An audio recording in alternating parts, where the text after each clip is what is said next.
Hello, everyone. How is it going? We are excited to have you. Thank you for your patience today.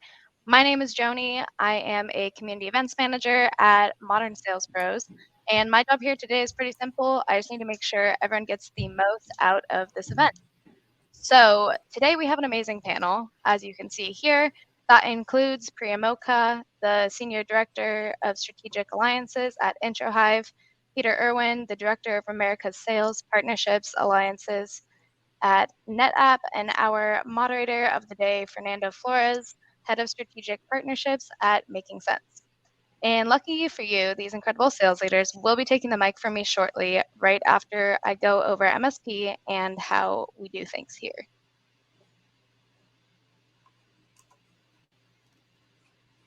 Okay, so as you're likely picking up on, today is an event by MSP. Many of you probably have been here before, but for those of you not familiar, welcome to the world's largest revenue leadership community with 22,000 members and counting for those in sales management, sales and revenue operations, sales development, and the related supporting disciplines. We've been waiting for you to join us. Thank you for being here today. Our mission is to create an environment for our exclusive members to answer questions they'd struggle to solve on their own and help them see around corners they may not even know are there. We do that through great live sessions like the one you're about to see today, and through our robust online forum, and in the near future and in the past, for those of you who have been around for a while, at in-person events. Those of you who weren't previously admitted, you should now have access to the community. And if you don't hesitate to drop our team a note via modernsaleshq.com. So I'll wrap up in just a minute, but if you like this content, you will love our Revenue Excellence Summit happening in April from the 12th to the 14th.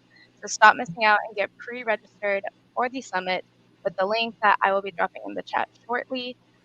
And now enough about MSP. Today's session would not be possible without the sponsorship from the team at Intrahive. And I'm going to hand it off to Priya Mocha, Senior Director, Strategic Alliances at Intrahive, to say a few words about her company and the amazing work that they're doing there. So Priya, go ahead and take it away. Thanks so much, Johnny. So Intrahive, we are a rapidly growing SaaS company. We focus on revenue intelligence, and we support organizations in identifying key relationships within their organization to help them grow their business and accelerate revenue in an intelligent way. So we are really excited to be a sponsor here today and looking forward to sharing more with you about our Alliances organization and what makes us a great partner and what makes our partners successful working with us as well. Perfect. Thank you, Priya.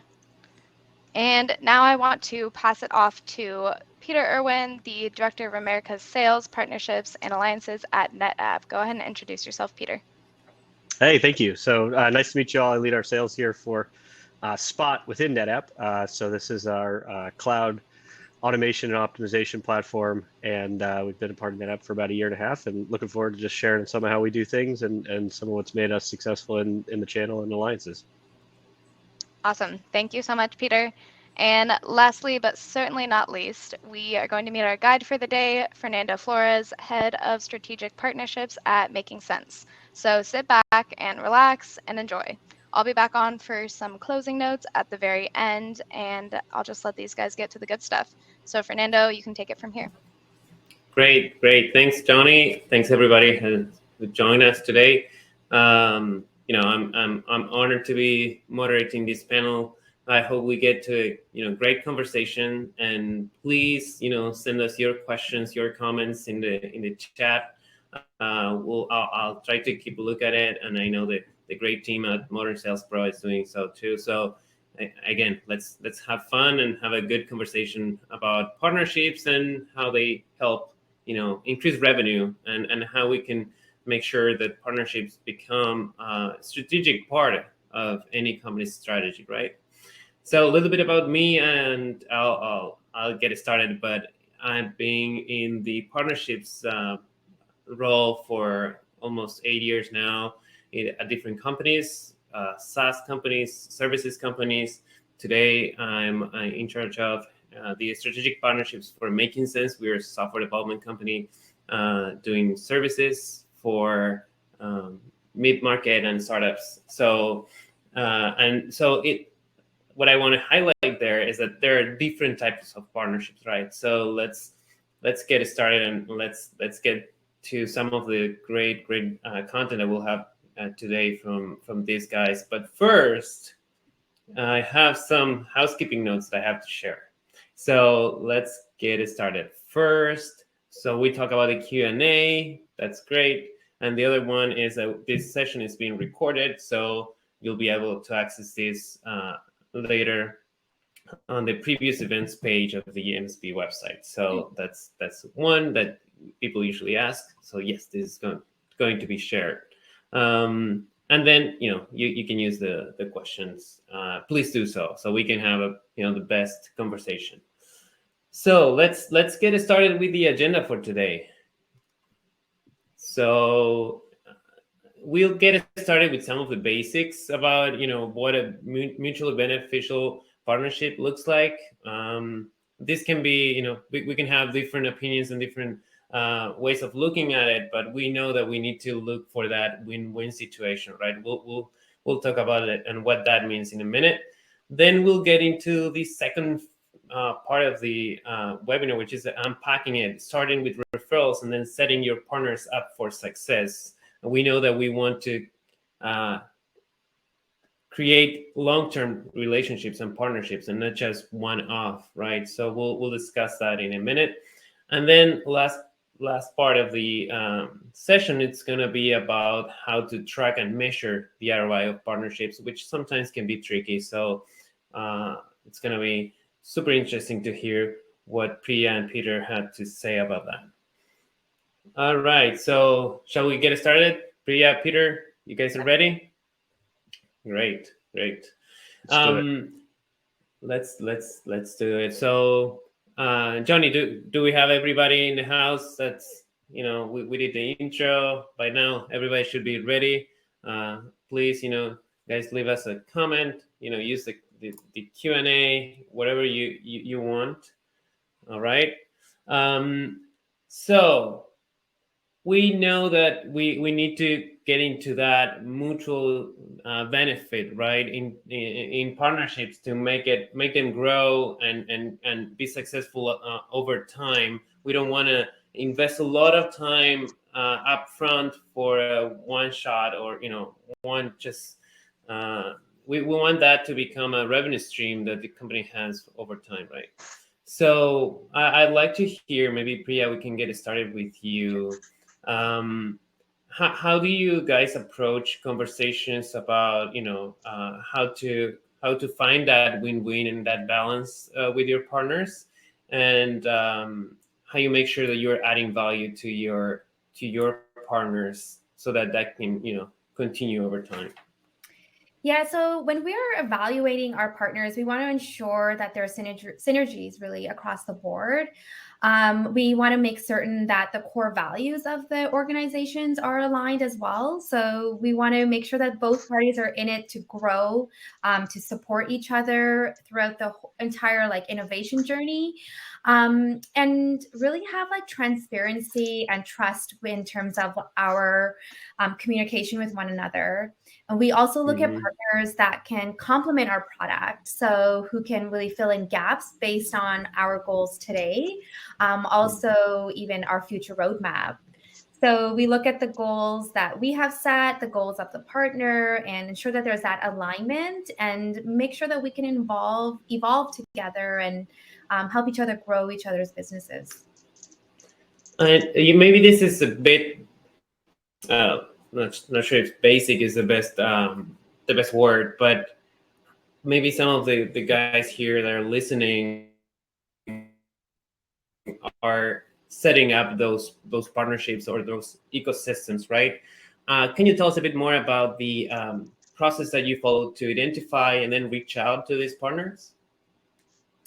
Yeah, so at Intrahive, like we basically have we have a large alliances team. So we evaluate partners based on different industry verticals. We look at our product and what our customers are saying in the market, and we look at partners that can fill those gaps, like I kind of mentioned.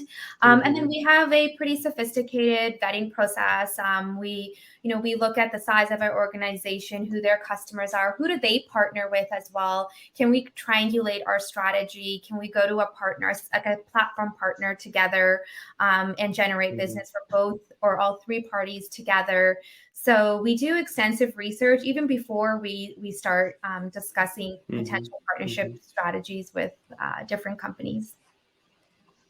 That's great. So I want to hear Peter's take on that too, and I'll add a question, but you can talk a bit more about our previous conversation, Peter. But if you guys can tell, how long does it usually take for you to work on a partnership until you find that moment of connection and synergies that we're thinking to create?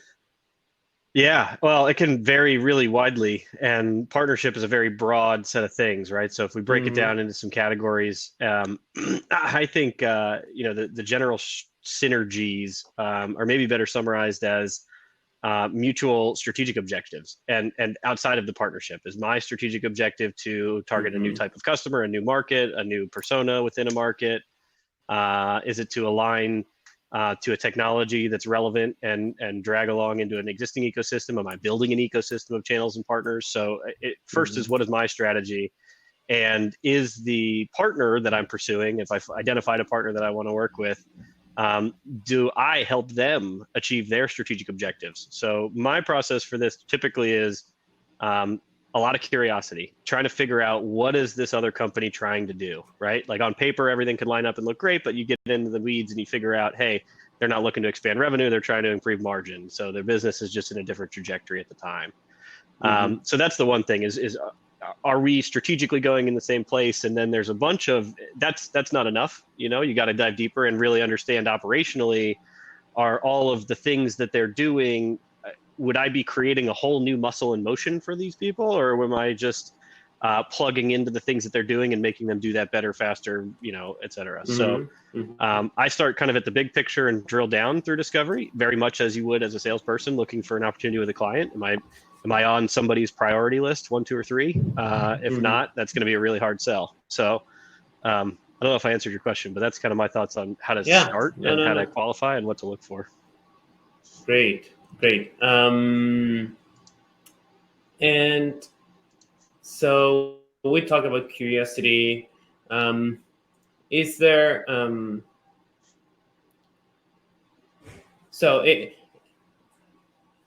how do you work towards that first milestone? Let's say, sometimes many of these opportunities need to get to a point where something happens so that everybody feels excited about the partnership. Do you have any specific strategy around that? Yeah, you need a champion quickly. So within the first call, pretty much, you have to identify somebody who's got stake in the partnership. So again, aligning to those strategic objectives and the personal objectives of their partnerships person or their sales leader or their technical leader. So you need a champion. That's the first thing. And then you and your champion need to identify and agree on what is that first milestone. And I would advise coaching towards a very achievable and fast win. In general, without getting something quickly, nothing tends to happen, or it takes way, way, way longer. And where I've seen partnerships really take off fairly quickly, we got the first win almost immediately. Hey, we already have a customer together. Let's go talk to them. Hey, I've already got a deal in flight. Let me bring you into that. Hey, I already have this, sprint in progress. Let's integrate technology in the next sprint, that kind of thing. Priya, any thoughts on that, or how to move those, the first stage of the relationship with your partners? Yeah, I mean, I agree with what you're saying, Peter. Definitely, if it's customer driven or if it's product driven, and those quick wins help accelerate the relationship so much faster. So definitely like looking into your pipeline, looking at what's happening on the roadmap and identifying where you can bring that partner in sooner than later, vice versa for that partner as well. It always ends in a better success rate. Great. So let's say that we've gotten to that point where we had our first, quick win, or we've identified and aligned, our goals. I think that's something that we have always in our, in almost in our daily lives, is that we need to keep nurturing those relationships, right? And we need to make sure that our partners are or they keep us in mind, right? So I'd like to jump into the second section now that we know the basics, and start talking about how to go from that first phase into this long-term success that we're looking at after.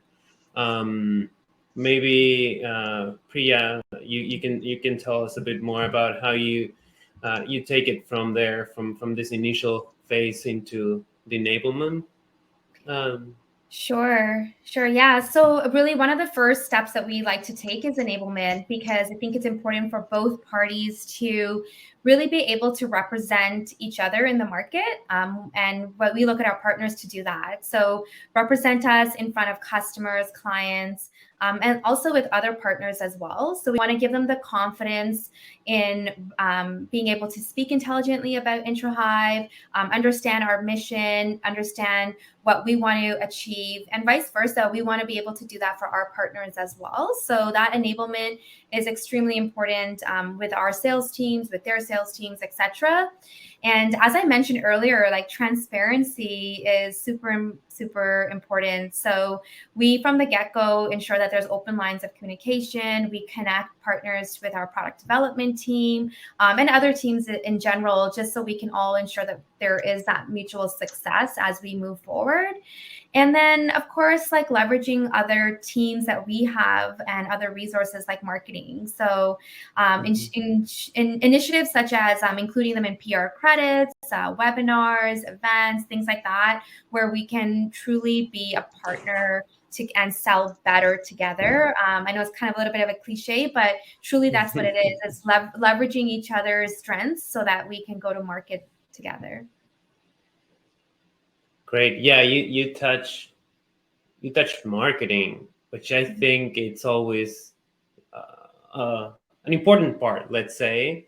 And sometimes, as sales leaders need to convince, let's say, marketing to do some of these actions. If you understand what I mean.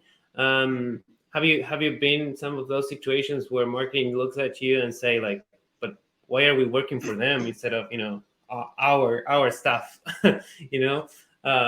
So how do you work those things out? How do you guys work on sometimes I like to have some templates of situations that are already predefined with marketing. These are the things that we can do. Any stories you guys would like to share about that?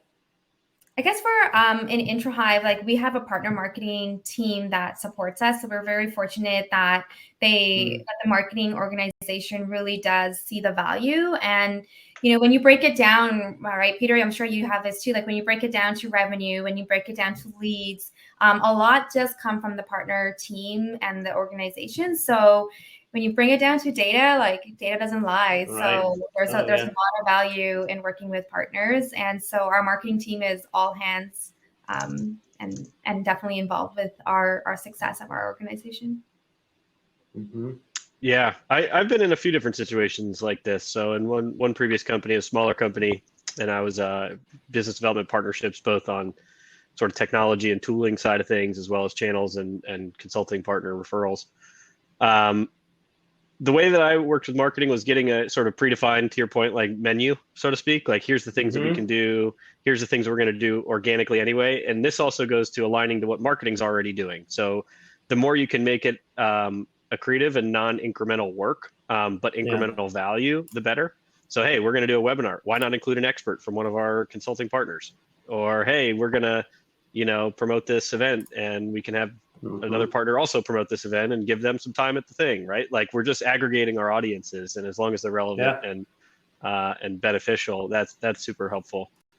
In current role at Spot here, the channel and the partnerships, we really have two big groups. One is alliances, which is your cloud hyperscalers, right? And then the others are your channel partners, your resellers, your managed service providers, and those kinds of things. And there's a pretty different way to work with each of those groups of people. So it really just depends on what your goals are. And sometimes marketing is not a priority, and it doesn't make sense to go that road, right? It just makes a bunch of work for people that maybe pans into leads or not, but there's other key objectives. So we've been much more focused on really generating sales. And to Priya's point, enablement's everything, mind share is everything, right? Partnerships, the reality is if you're activating a partnership at scale, right? Many sellers in the field, you need to get 500 people who don't work for you to go work for you. You need to just be top of mind when they're running into the situations that you need them to that you need them to think of you in. So it is marketing to them. Enablement is almost a marketing as much as education, and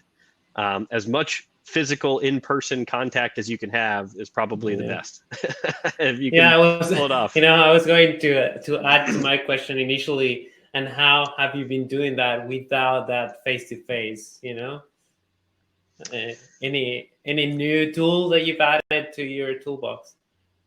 We've all adapted to Zoom to some extent, and so to some extent, business as usual. I would say,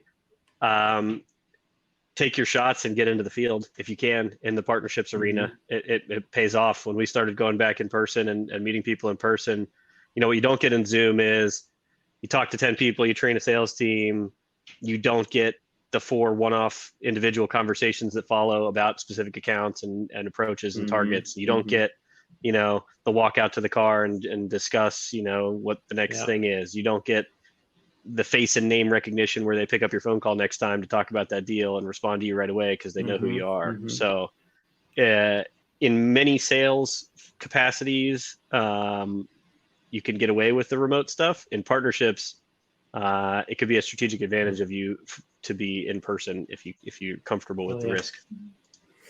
I completely agree. Absolutely. I don't know, Priya? Yeah, I mean, we've had to be innovative, of course, and I think there's pros to it and some cons as well, but nothing beats in person, of course, no question about that. But, we too have taken advantage of doing virtual events, some with a bit of pleasure and couple it with some business as well. So, really just trying to bring some excitement back into people's workday.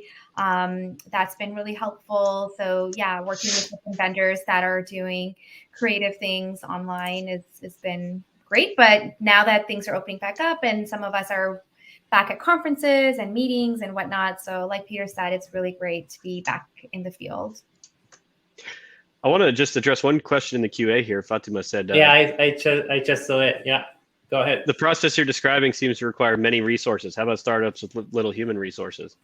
BD and partnerships is accretive, right? Meaning we create value beyond our cost by definition. Otherwise, we shouldn't exist. And to that point, if you can prove at small scale that your job function creates dollars in the door, there should be no problem finding dollars to hire more people to do your job. Right. That's essentially what I did here. I started as a team of 1. It was me. We were a sales team of 6 in the US. There are 5 sales guys and 3 solutions architects and me, the partner guy. And I found the channel that sort of worked, found some messaging, realized that there was a whole ecosystem we could go plug into, got one partner moving and a few other partners queued up, and then said, hey guys, there's too much work here for me. I need to hire a team to do this. And I can show you that adding team adds revenue, and the investment followed. So you should be on a mission to prove that you need a team of people to do the job that needs to be done as a BD person.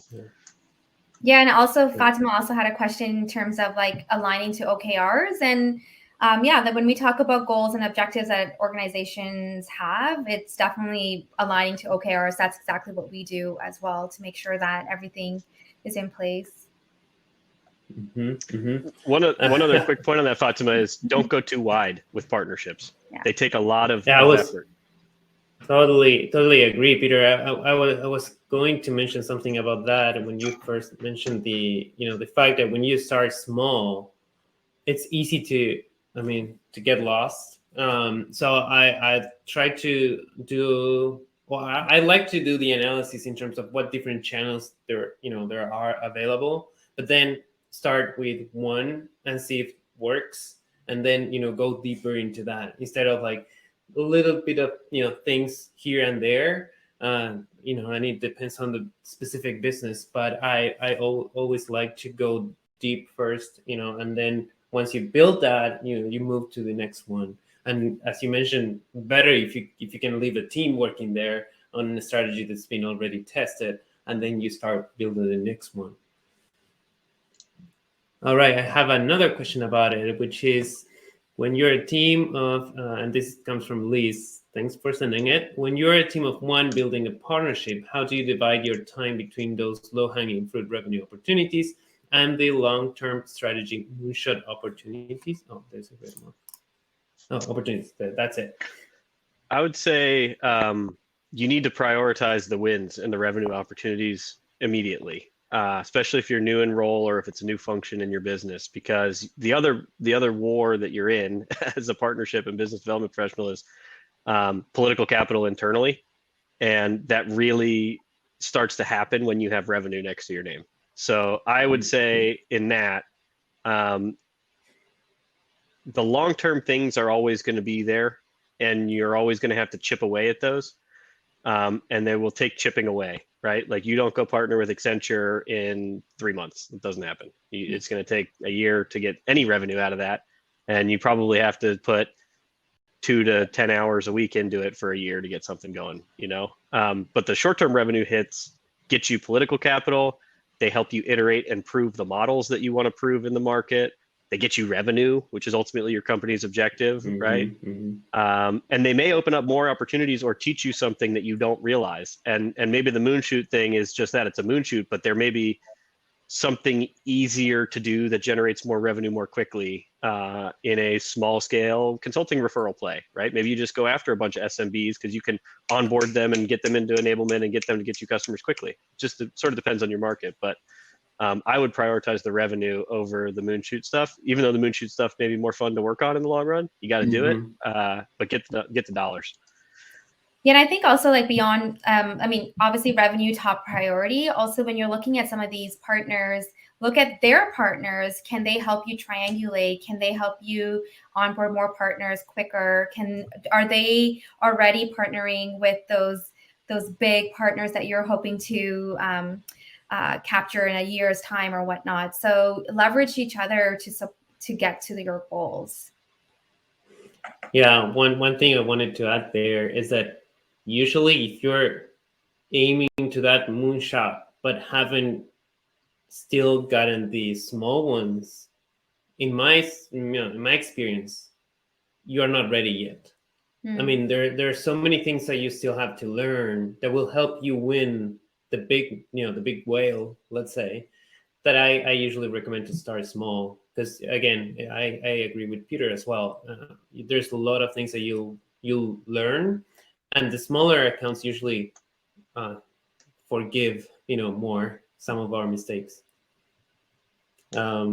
which are fine. I mean, this is trial and error. I don't have anything to say about making mistakes. I think it's part of life. But sometimes it's easier with smaller partnerships.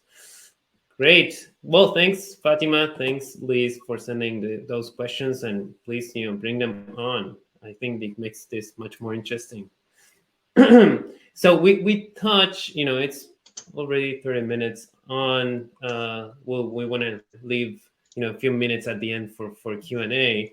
Not sure if you guys have any other comment about how can we nurture that relationship and make it grow, but we already touched some of the items in the agenda regarding ROI, and I think that's a very interesting topic. Shall we move to the next one? Yeah. All right. So let's move to how to track, and I like the fact that this came up early in the conversation, because it means that we are thinking about what we're bringing to the organization. It's not that we are building just nice relationships and we're the nice guys that go there and talk and have coffee, lunch, and whatever, but we are bringing money, right? And that should be in our top of mind. But sometimes because of the nature of some of the partnerships that we may have, it's not as easy to show the ROI, or we don't do a good enough job to show it. So I'd like to hear, maybe Priya, you can get started with how you track and measure ROI, and how you show it internally to your company. Yeah, so I mean, as I mentioned about Intrahive, we're a fast-paced company. We're growing super rapidly, and data is the core of our business, and it's so important for us to have data cleanliness. So when we're looking at tools, we always wanted to ensure that these tools could be par to what we're doing as well and bringing to market. So we have some best of breed tools that we work with. So Salesforce being one of them. And we use Salesforce to track and measure our opportunities. So if they're a sourced opportunity, we tag them as sourced, or if it's influenced where we're providing intel, we also measure that as well. And it's just really helpful for us to identify sourced, influenced, and just help with the entire sales cycle and move things along. We also have like a partner portal. So this allows some of our partners to put in or input their own opportunities, and then we support it from the back end and ensure that we're working with our sales organization and help with these inbound leads. And we're truly tied to revenue here at Intrahive, and we're invest accordingly. And as we were doing some research for this panel, we found a study that McKinsey had released, and they said that a third of sales will come from the ecosystem in 2025. So, and when we look at the ecosystem, partners are a huge part of it. And I think it's really important for us to have conversations like we're having today to think about how can we leverage those around us, that ecosystem, to hit revenue goals. Because if we're just doing the traditional heads down, one single file line, it's not really going to yield the results or those audacious goals that most companies have today. Mm-hmm, mm-hmm. For us, I think the key starts with having a really strong executive sponsor within your business that is tracking along to the goals that you're trying to achieve. Sometimes there are revenue goals, sometimes there are strategic goals, sometimes there's technology goals. So again, partnerships being a really broad swath of things, it kind of makes it hard to get specific. But I would say, as an example, a alliance with one of the cloud hyperscalers, for example, may or may not generate you revenue immediately, or even over time. They may never push your stuff for you, right? But does it accelerate your contracting? Does it speed the process to contract if you can use a marketplace? Does it prevent you from losing deals because your competitors are in those places and they're getting more eyeballs? Is there marketing value into that, right? For us in the channel, and what I put here about aligning sales to validate the partnership value in the channel, sales, if you're going to channel sell, it can't just be partnerships responsibility. The whole organization has to buy into the value of the partnerships and the channels. And so I would advise or recommend on aligning to your sales team as closely as possible, aligning your objectives to your sales team's objectives, winning when they win. Don't set yourself up with pipeline objectives that are non-closing related. It will make it harder for you to get what you want done ultimately. And if you can, incorporate a way for sales to hold you accountable. Put some accountability on yourself to actually drive valuable outcomes, and let sales validate that, and then you'll never be questioned about it. It becomes part of the bigger loop and becomes integrated into the rest of the business. I'll actually say also, Peter, hold sales accountable as well. So as Totally. you're finding them opportunities and leads, make sure that they're following through as well. Yeah, absolutely. I have two comments there. One, let's get started with the first one. It's about some of those partnerships are. I'm trying to think. Those are more, let's say, difficult to measure in terms of the revenue. Which I understand, Peter. You said it right. We need to be bringing revenue. But I know, and in the past, it has happened to me that we choose some of the partnerships because we see it as a branding opportunity. Let's say, putting your logo next to, this partner that has a great branding in a, in a target audience that you're, trying to reach. Have you been in some of those situations where you have to choose, and then, what results do you show to your leadership? Yeah, to me that's soft, that's like checking the box, hey, we partner with AWS. Okay, good job, you do too. Maybe that brings you some baseline of credibility. That's really hard to track with ROI, because is there some? I don't know, right? How do you it's hard to track because it's hard to track. And I'll tell you, if that's your big win, it's going to be a hard road for you. No, absolutely.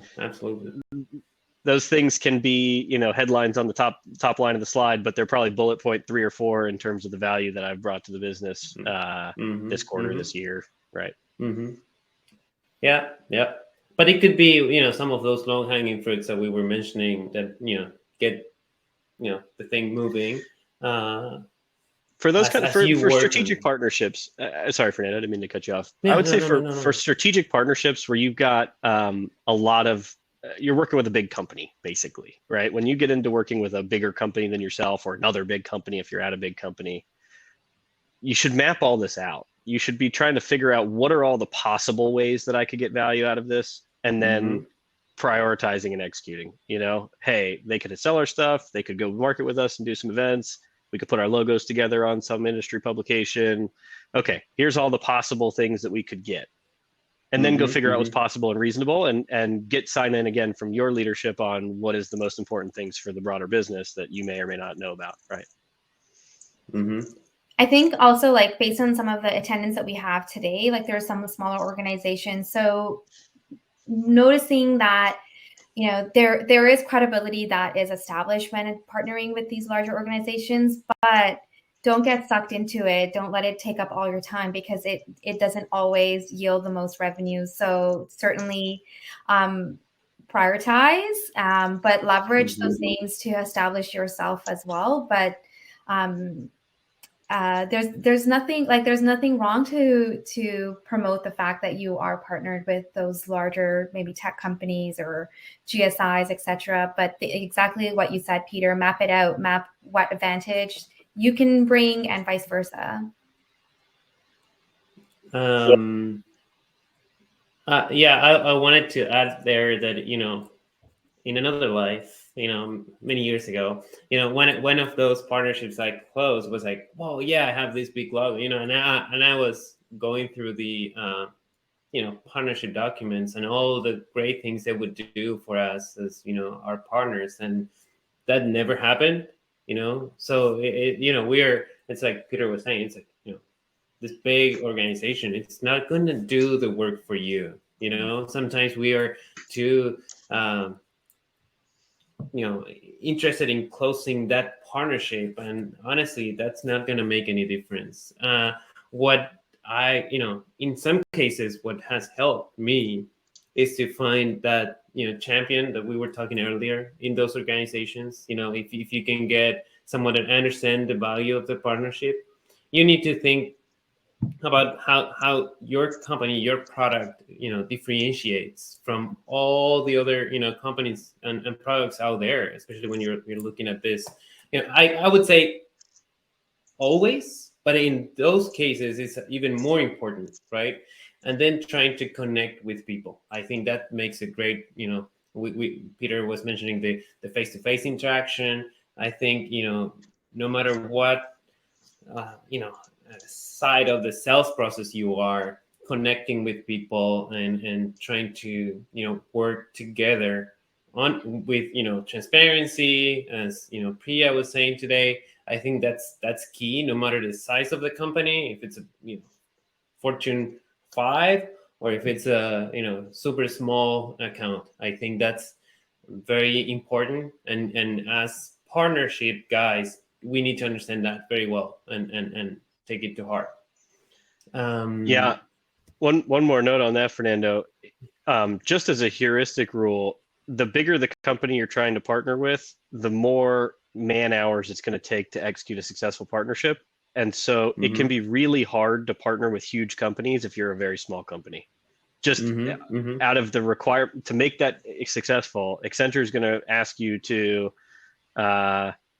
dedicate a whole bunch of people and time to their teams, and you're not going to be able to support it as a team of one, most likely. Even if you ink the deal and you get all the paperwork and you found your champion, and to your point, Fernando, you signed it up, they're not going to do anything until you go motivate hundreds of people, and to do that as one person is very, very challenging. So keep the size of company matching in mind. Like if you're a small company, partner with maybe companies that are just a little bit bigger than you, or medium-sized companies.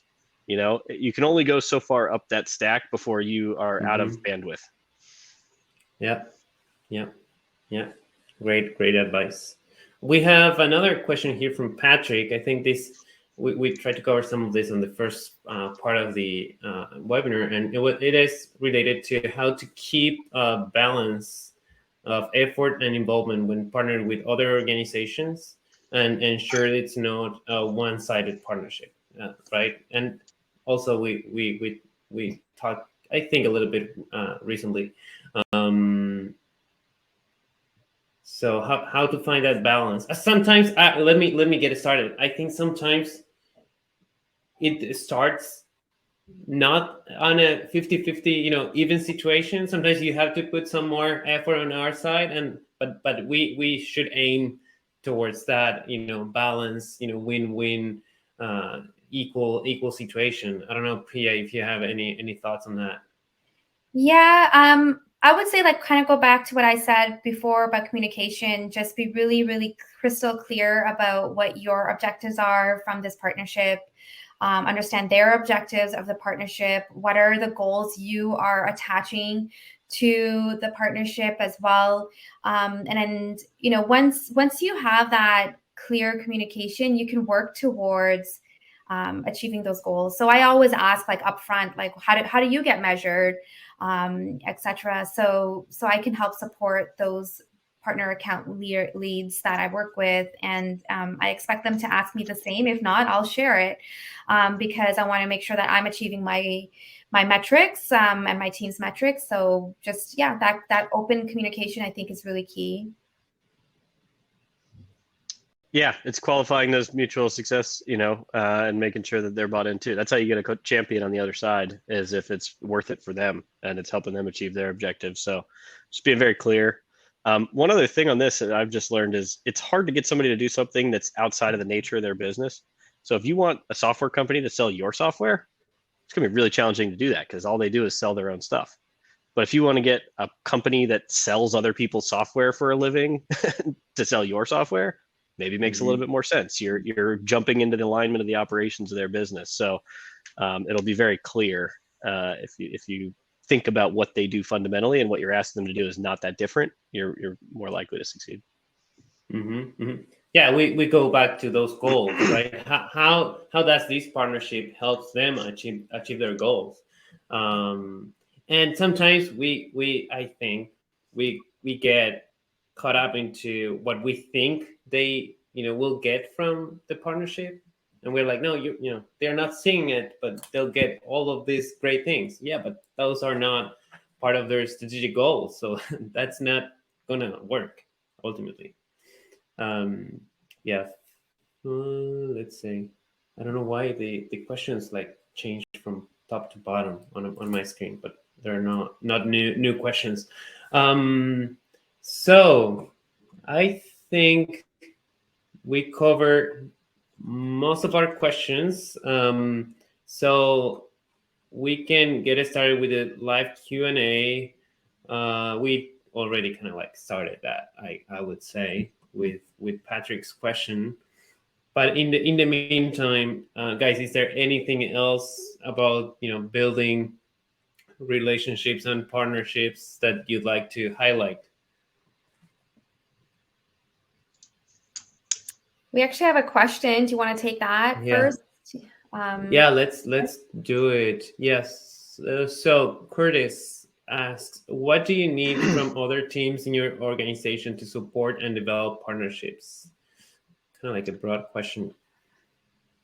Yeah, it's going to depend a lot on what kind of partnerships. Channels are going to be very different than technical partnerships. Channels, you'll probably need sales buy-in, sales operations, sales leadership, the go-to-market function side of things, maybe marketing resources if applicable.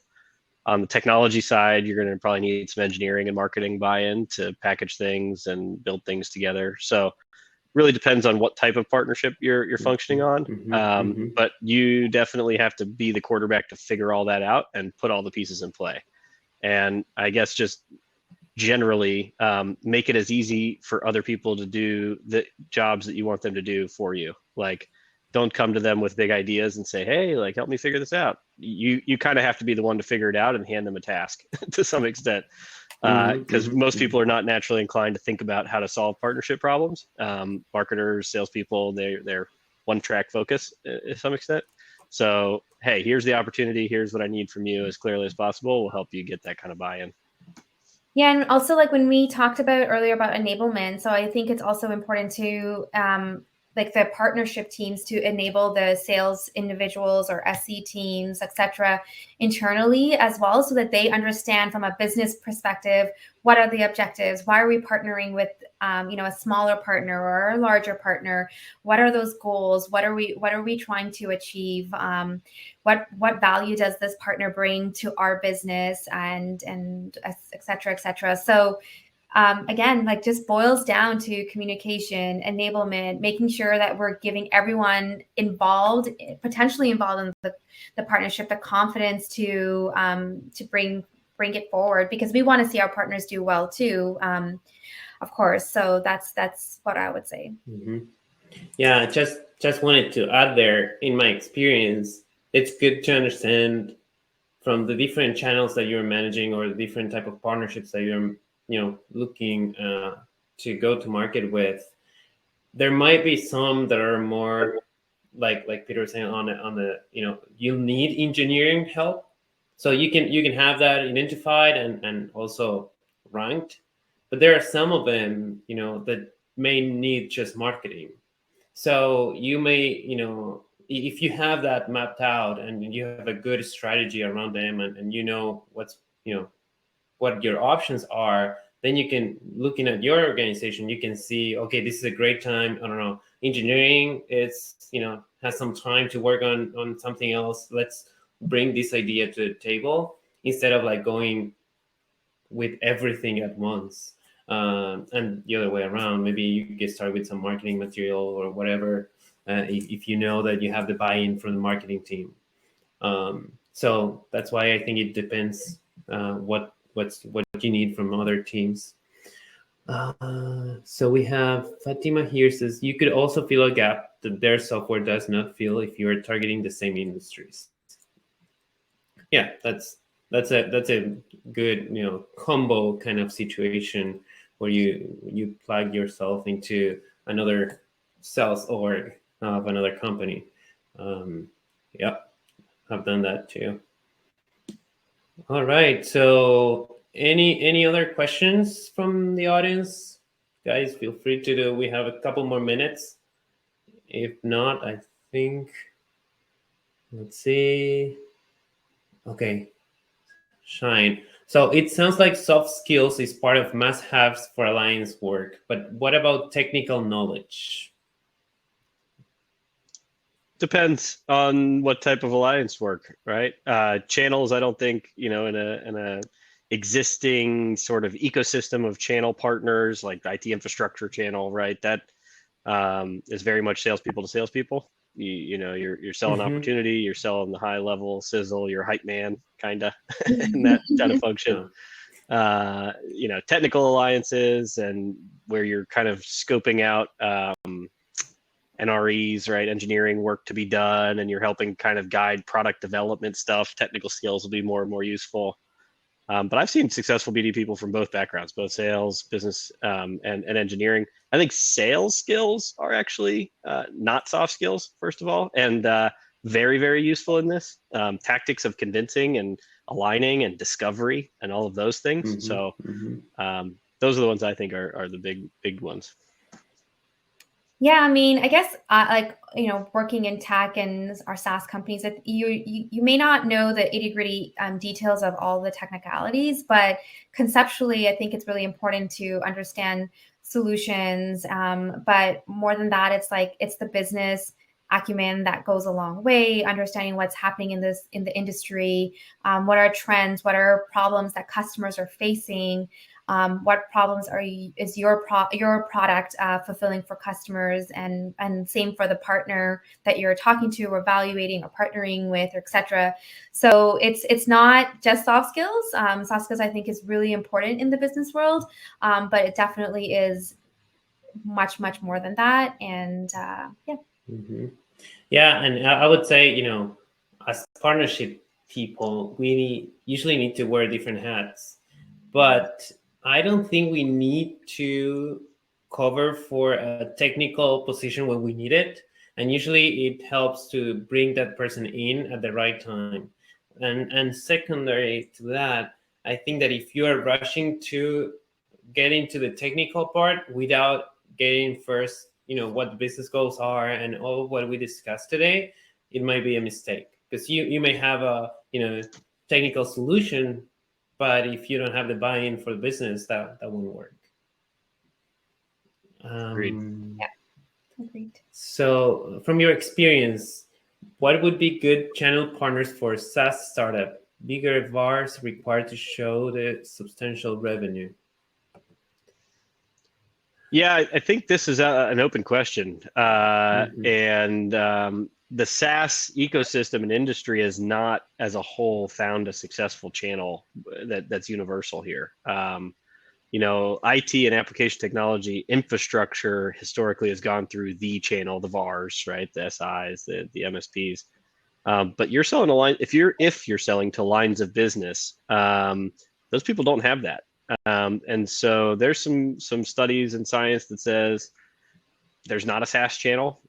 It's not worth it. The cost of getting it going for yourself is as high as just selling direct and finding customers through traditional marketing. But I would say you need to figure out who's talking to your customer personas and find the most logical fit, and then keep in mind sort of the size matching. So if you're a small SaaS startup, I would be looking for relatively small or mid-sized consulting or reseller businesses that are talking to your customers and get them to refer you stuff. I mean, that's going to be the easiest way, is go find if you're selling to a CFO, go find financial consultants who talk to CFOs, right? If you're selling to HR, go find HR partner consultants that set up HR systems and software and tech for people. So find the people who are talking to your customers, and then start small. Prove wins, because you'll get quick wins that way too. An organization of 10 people that's a small consulting shop, it's really easy to get them to do something because you just talk to one person and he tells us a couple of buddies, or she tells her a couple colleagues, and here we are, right? Like, you've got the whole organization on your back and they've said, yes, we want to go, and they can go right now. They'll make a couple calls for you tomorrow. You don't need a whole go-to-market plan and documentation and, army of enablement people to train 2,000 salespeople at CDW in Chicago, right? Like, that's only big companies can really do that to some extent. It won't come to you until you are a big company. Guerrilla partnering 101. All right, so I don't see any more questions. I think that we're almost over, but we did great, guys. It's 3 minutes to top of the hour. So thanks so much, guys. I think we had a fun conversation. I hope people got some good insights. Anything else that you'd like to add? I guess, in terms of key takeaways, just make sure that you have that alignment, you have that open line of communication, internally, externally. Look at the revenue, look at how you accelerate your revenue, work with your sales teams to ensure that, and really prioritize the partnerships so that you don't get sucked in terms of your time. So really look at all the partners, look at the landscape, and ensure that it is matching the goals of your company. Yeah, build champions inside your organization for yourself. Getting quick wins will help you do that. Build champions at your partner organizations who will fight for you while you're not in the room with them, and then build off success. Success breeds success. Get quick wins. That's my biggest takeaway. Quick wins lead to more wins.